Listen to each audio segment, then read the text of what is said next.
I don't know if they're going to see this, but JVN, are you okay with this being your legacy?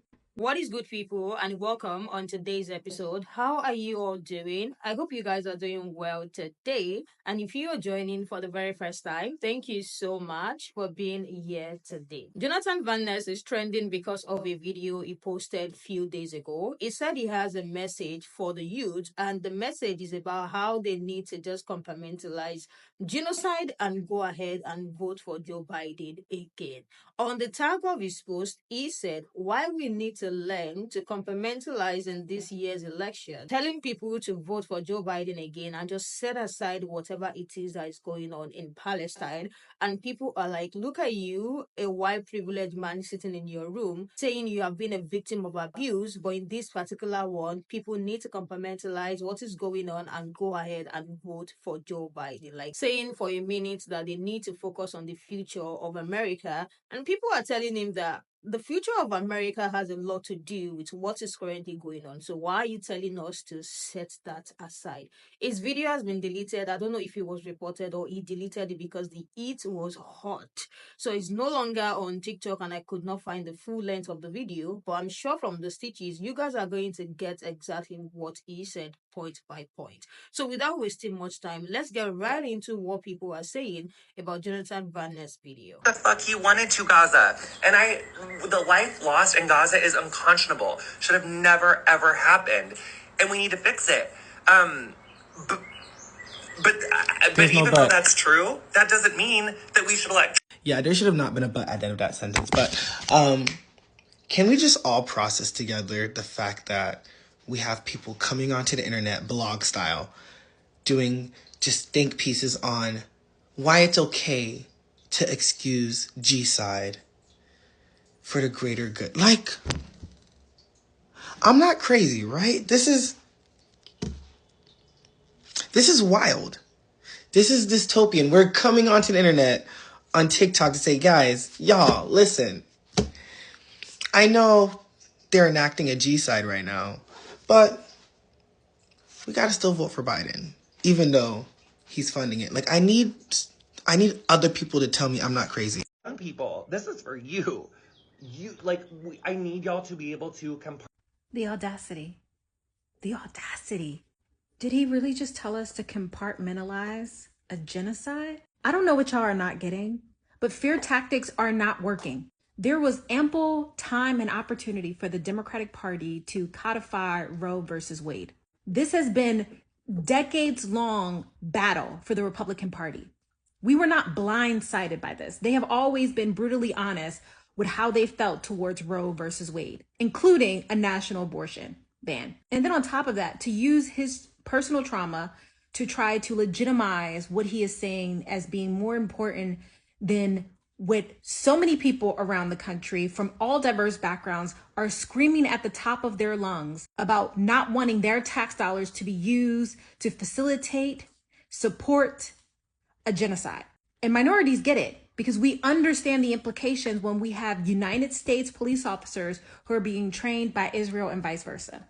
We understand what it means when the United States can veto a ceasefire resolution that the vast majority of countries within the United Nations support for the sole purpose of political partnership with a genocide, an apartheid regime. We understand this. We know that this is, although it's happening in Palestine, that it could easily happen here. You cannot scare people who are currently living the reality of this potential second Trump presidency that you are projecting to us. People in the United States already don't have bodily autonomy. There are cop cities being built all over the country to perpetuate state-sanctioned violence. People cannot afford to feed their families and keep the lights on here because our tax dollars are being used to fund a genocide halfway around the world. Students are drowning in debt. Millennials are not able to fully participate in the American dream because they have to delay it because of their mounting student debt. Now, I'm not saying that Biden and Trump are identical candidates. I'm not saying that. But I am saying I can understand how people come to that conclusion. He wanted to Gaza. The life lost in Gaza is unconscionable. I genuinely don't understand what the goal is with shit like this. Because we already know that you all compartmentalize. People know that you compartmentalize. That's part of the fucking problem people have with you, with Democrats, and with liberals, is that you compartmentalize things based off of what you actually give a shit about and what you do not. And then every single election cycle, you tell people to hop to for the things you give a shit about after watching you ignore the things that you don't. And if you look at the comment section, it is astounding. Almost every single person is on the same page. People are not just mad about what's happening in Gaza. People are not just mad about watching a genocide on their fucking phones. People are mad that their tax dollars are being spent to do that when all the things you just talked about, the needle's not moving.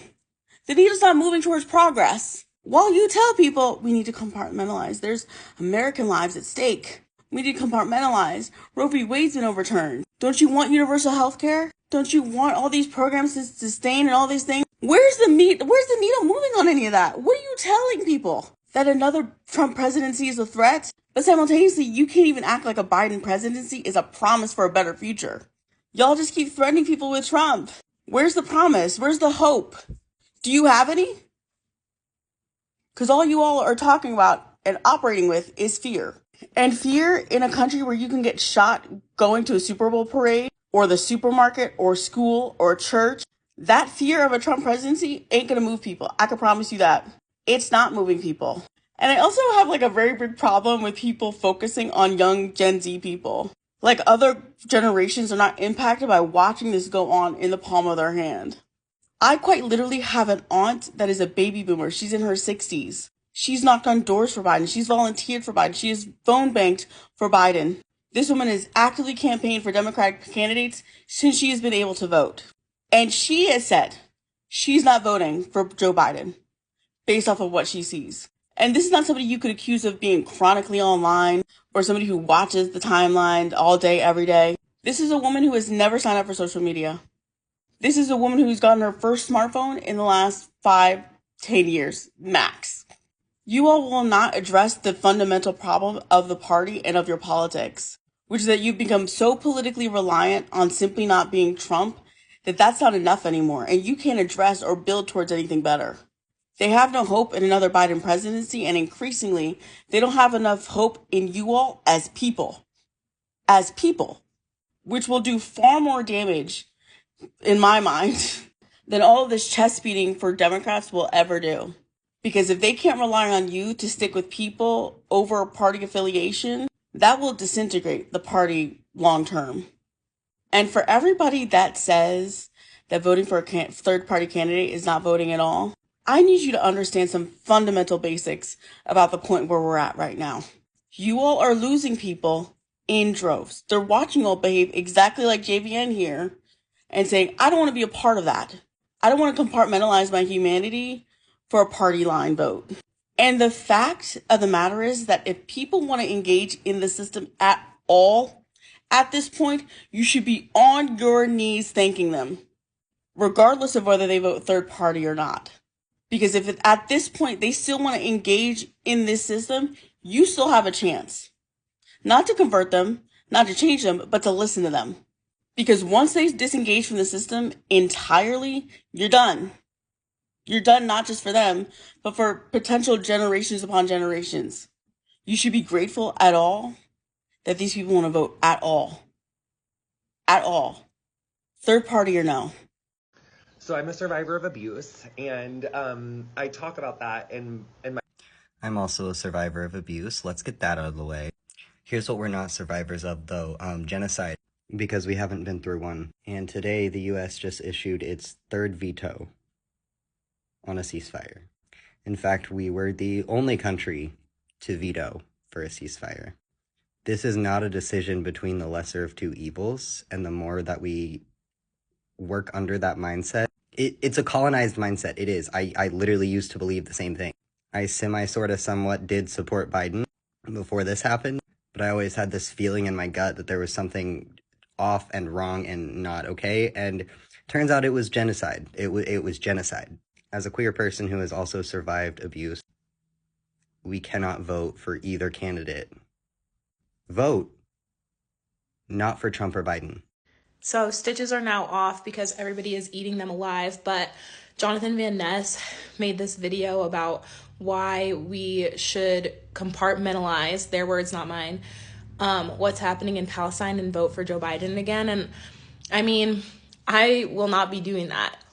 I have two thoughts about it. And the first is that compartmentalize is not something that you ask someone to do when a genocide is happening. Like, you can do that for like corporate tax cuts, you can do that for different things, but when there's a genocide on the line, that's not something that you say, oh, we'll just compartmentalize this for these other things.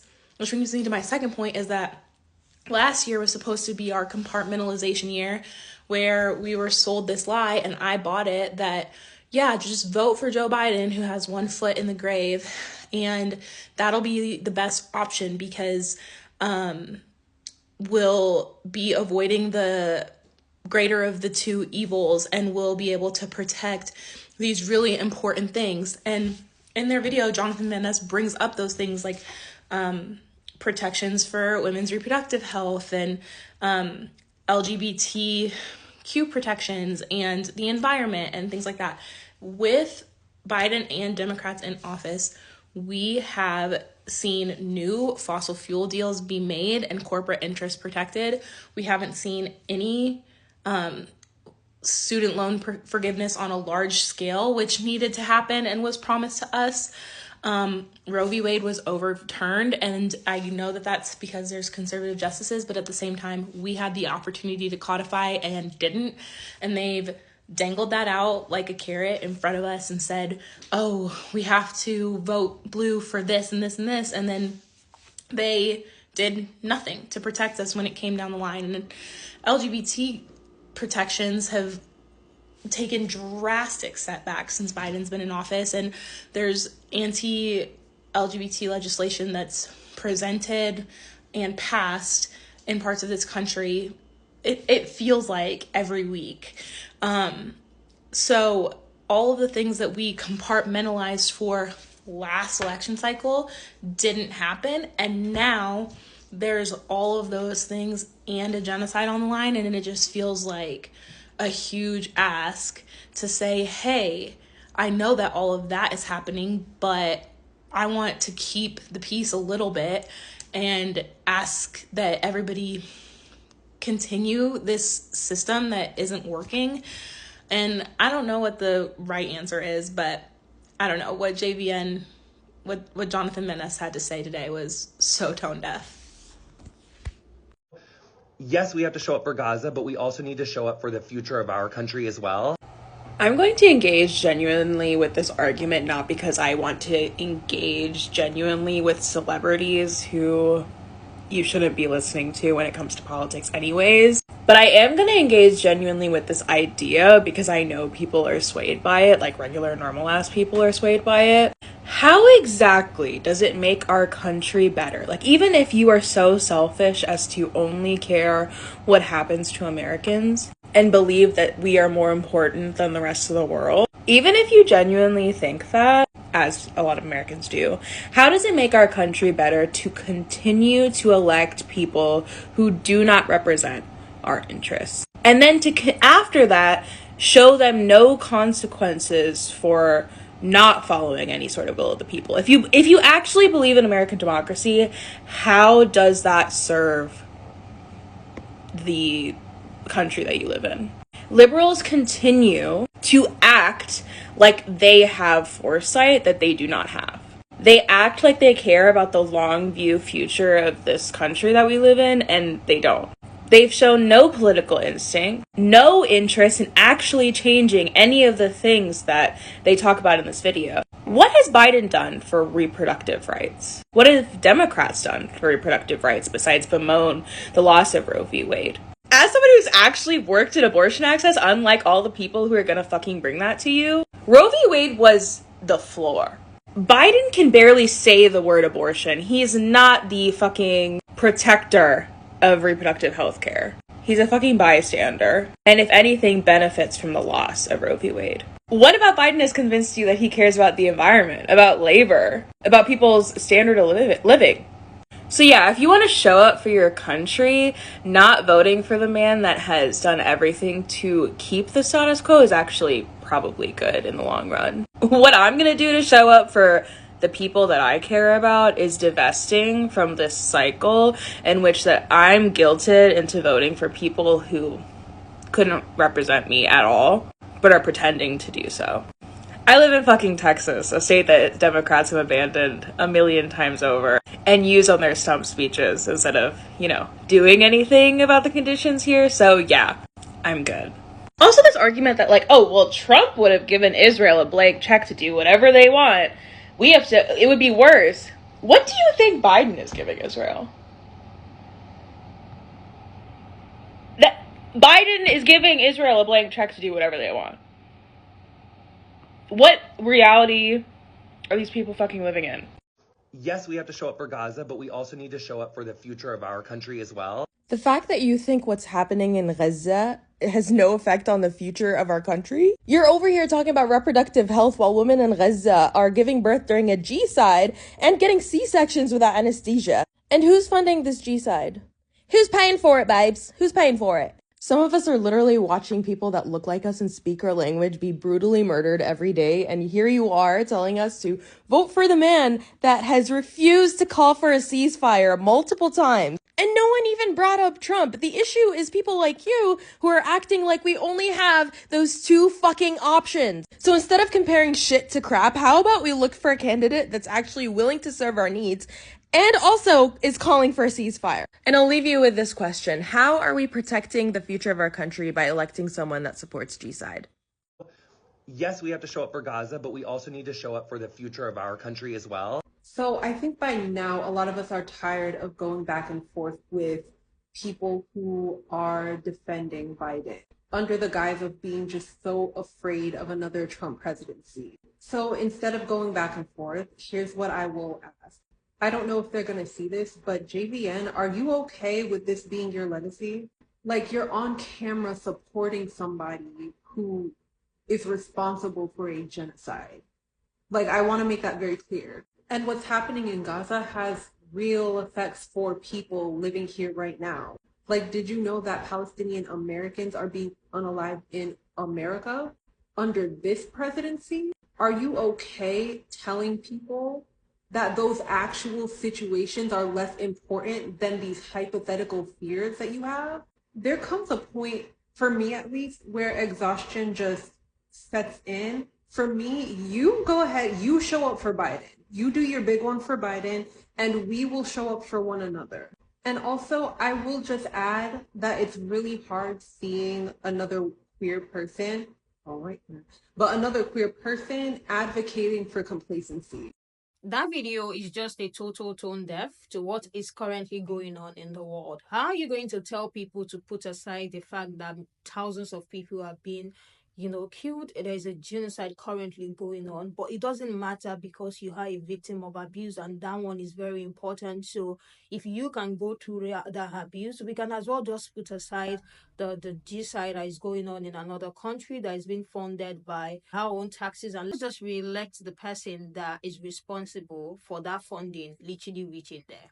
Like, how tone deaf is that? How are you going to sit and just tell people in a plain way that you do not have empathy? And that's the reason why I love the question the last teach was asking. Like, are you okay with this being your legacy? Are you okay with people know that you can put aside the killings and genocide going on currently and say, yes, it doesn't matter because you are a victim of abuse? Are you okay with knowing fully well that you support someone who is currently funding a genocide? Are you okay being known for that? I feel like it's a very good question. If so many of these people who have come out with this ridiculous take will ask themselves that question, they might have never had the balls to upload videos like that, because if they really sit themselves down and ask themselves the question like, okay, am I okay with the fact that thousands of kids are being killed, with the fact that generations are wiped out, women are having C-section with no pain relief, nothing, they just have to do what they have to do, no light, no water, but you sit in a place where all of these things are available for you. But the pain of the people doesn't matter because you want to keep this person in the office. Someone said you can take it up for him. You can be that one supporter for him. You can go do him and stop trying to come online and tell the youth, oh, I want to talk to you, the young people, I want to talk to you. The future of our country is important. So we have to put aside the fact that G-side is going on and just vote for this person. Are you going to sit down and tell people that in order for them to show up for the future of their country, they should re-elect somebody who has been constantly using their tax to fund the genocide of other people in another country? Like, are you okay with you being known for this? Like, are you perfectly fine with it? Because it's a very, very important question. I'd like to hear what you guys think about this video in the comment section. What do you think about him telling people to compartmentalize what is going on right now in Palestine and just re-elect the same person who have refused to call for a ceasefire for these people? I would like to hear your thoughts in the comment section. Thank you all so much for joining. And if you have not subscribed, please subscribe before you go and turn your bell notification on. And I'll see you in the next one. Bye, and I love you guys.